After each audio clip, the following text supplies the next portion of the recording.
welcome to my review for All New X-Men number 5. So, it feels like it's been weeks since the last issue came out, and I was so glad that number 5 came out this week. Let's get right into it. Bendis is doing an amazing job on the writing on this. Every time he writes another issue of All New X-Men, I just want to grab it and devour it, and it makes me want the next issue that much more. Stuart Immonen, I've said it before, this guy is a beast on art on this issue. No pun intended, but his art is just amazing.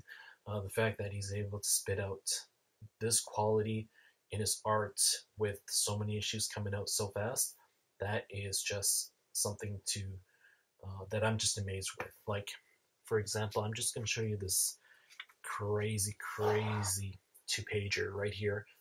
Jean Grey and all her thoughts, everything that's happened to her in the past, Dark Phoenix and all that stuff. This is just a crazy page that Immonen's done. So big props to Immonen. Anything that he does, I am on board for sure. But let's talk about this issue. So last issue, I felt that out of the 4, I'd probably say the last issue was probably the weakest, even though it was still a really good issue.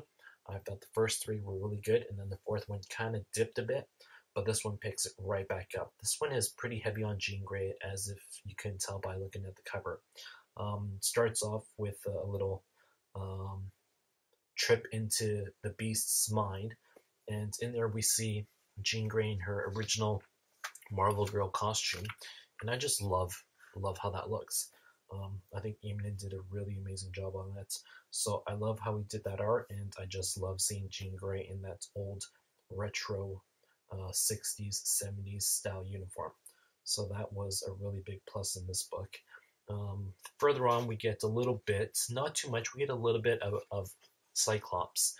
And I felt in previous issues he was all about the self-hate, and he was really broody and I guess blaming himself for a lot of what happened in the past.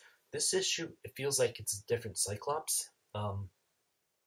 He's got this new mutant, and he's more of a, I guess, a teacher, mentor kind of figure here.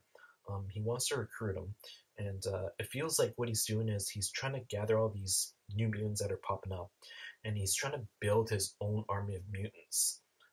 But under the pretense of training them and mentoring them under his new school. I won't give away the name, but I felt that his choice of the name of his school was, I don't know.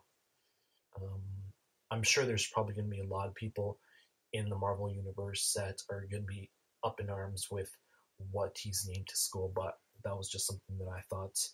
And there is a big change, a big reveal in this issue. If you haven't heard any of the spoilers, then I'm not going to spoil it for you, but Beast does not die, but something happens to him. I felt that what happens to him is, I'm still not sure what I feel about what happens to him. I think it might take a couple more issues for me, and for me to read a little bit more of them, see a little bit more of them to form an opinion, but I'm leaning towards the not like as much side of the feeling scale, but we'll see how that progresses in future issues. What else do we get? In this issue, we also get to see what keeps the original 5 in this current world, and I felt that having Kitty Pryde kind of lead the team and look over the team was a really good choice, because Kitty Pryde is more, to me, she feels like more of a younger character, younger X-Men, but she's got a lot of experience. She's one of the headmistresses at the Jean Grey School of Learning, so I felt that that was a really good choice to have her kind of lead this team, or be the Professor X to this team. So I felt that was a really good choice by Bendis. But this issue was really good. I really enjoyed reading this issue, and I can't say enough about this. If you have not been reading this issue, I don't know what's wrong with you, but definitely go pick up this issue. I give this issue 4 out of 5.